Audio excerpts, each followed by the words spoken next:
Nuevamente aquí en nuestro canal Conozcamos de Cuidados Paliativos, uno de los únicos canales dirigidos especialmente a los pacientes y a las familias que tienen pacientes con enfermedades crónicas, incurables y declaradas terminales. Hoy vamos a hablar un poco acerca del tema del dolor y lo hago principalmente porque existe un conocimiento bastante equivocado acerca de que el paciente que tiene cáncer necesariamente va a sufrir o tiene que sufrir de cáncer, de dolor, perdón, y va a morir con dolores terribles. Y quizás ese es el peor miedo que tienen los pacientes con cáncer, muchos de ellos no tanto a la muerte, sino muchos de ellos al sufrimiento propiamente. Por lo tanto, es importante entender que el dolor en cualquiera de sus presentaciones puede ser controlado mediante una adecuada evaluación, una historia clínica y un adecuado tratamiento.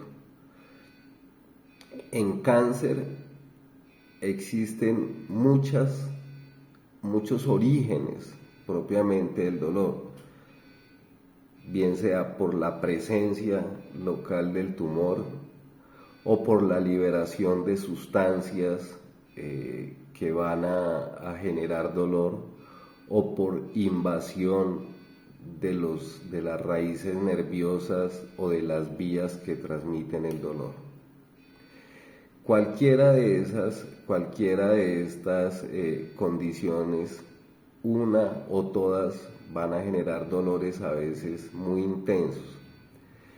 Y de todas maneras siempre yo les aclaro a las familias que el dolor no es sinónimo de gravedad. Existen tumores muy grandes, muy agresivos, que se presentan con dolores no tan fuertes, y existen tumores o enfermedades no tan avanzadas que tienen dolores extremadamente severos. Entonces, la presencia de dolor no indica necesariamente gravedad para la persona.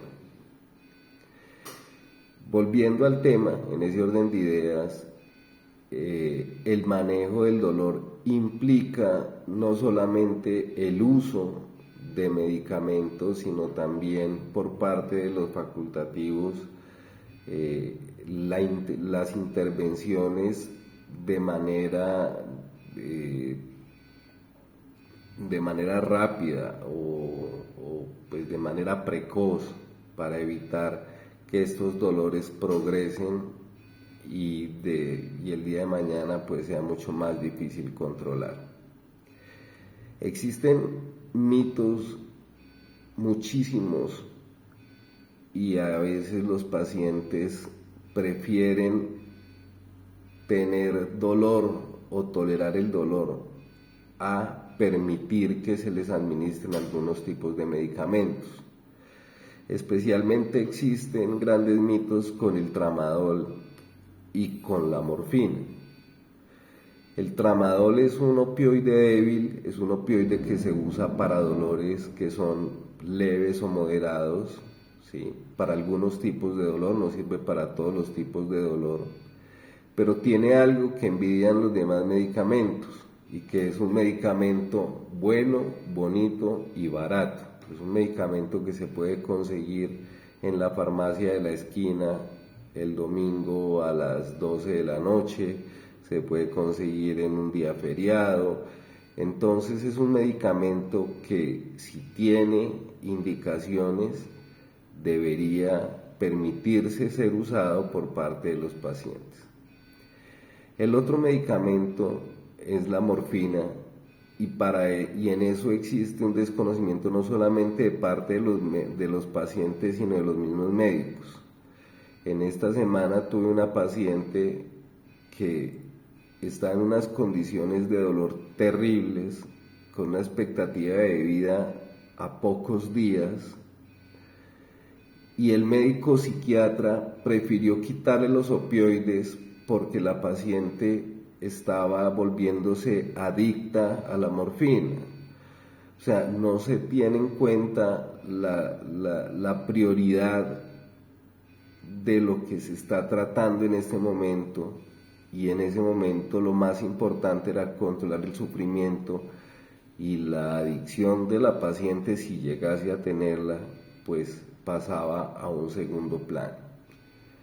Aunque la adicción es un problema que es posible o está latente, digamos que las posibilidades realmente de adquirir una adicción como tal, pues realmente son muy bajas. Lo que pasa es que hay una gran diferencia en lo que es la tolerancia, o sea que el cuerpo necesita de pronto unas dosis mayores para tener el mismo efecto cuando se usa de manera crónica. Y dos, pues es diferente a un uso que se hace anormal, abusivo, por parte del paciente para tener una sensación diferente al alivio del dolor. En ese caso, pues uno pudiera hablar ya de pronto de una enfermedad psicobiológica, que es la adicción. Pero mientras tanto es delicado poder estigmatizar a las personas como adictas, ¿sí? Siempre que formulamos opioides, los formulamos con algo que se llama rescates o dosis adicionales, para que a nosotros los médicos de dolor nos facilite poder ir organizando gradualmente las dosis que el paciente necesita. Pero muchas veces, sobre todo cuando el paciente está hospitalizado, prefieren no utilizarlo, y es cuando uno escucha muchas veces, y me perdona porque no son todo el grupo de enfermería, pero muchas enfermeras que prefieren no aplicar el medicamento porque le dicen al paciente que ya es un adicto y que prefieren no administrar el medicamento. Entonces el llamado es primero a que entiendan que los medicamentos que usamos los usamos para el dolor, el tipo de dolor y la intensidad del dolor. No lo utilizamos por el tipo de cáncer o porque el cáncer esté más o menos avanzado. Tampoco los utilizamos porque el paciente está más o menos grave. Podemos utilizar morfina en pacientes no tan graves y podemos utilizar tramadol en pacientes graves si realmente en ese momento eso les alivia el dolor. De todas maneras, sí es bueno que podamos tener una charla especialmente con los médicos para aclarar unos términos y unos temas muy puntuales acerca del metabolismo, de la excreción del opioide, de la elección del opioide en unas situaciones especiales como en los ancianos, en las personas con enfermedad renal, en los pacientes con enfermedad hepática. Pero eso será tema de otra charla. Por ahora, básicamente quería dar esa información, quería dejarlos hoy con esta información para que le pierdan miedo a la formulación de los medicamentos, siempre y cuando haya una persona idónea que sea quien esté manejando el dolor de la persona que está sufriendo. Seguiremos haciendo, espero, diariamente o cada 2 días este tipo de charlas para ir aclarando las dudas, y en la medida en que ustedes vayan dejando esas dudas, pues iremos respondiéndolas gradualmente. Muchas gracias nuevamente y espero volver a encontrarnos acá en una próxima ocasión.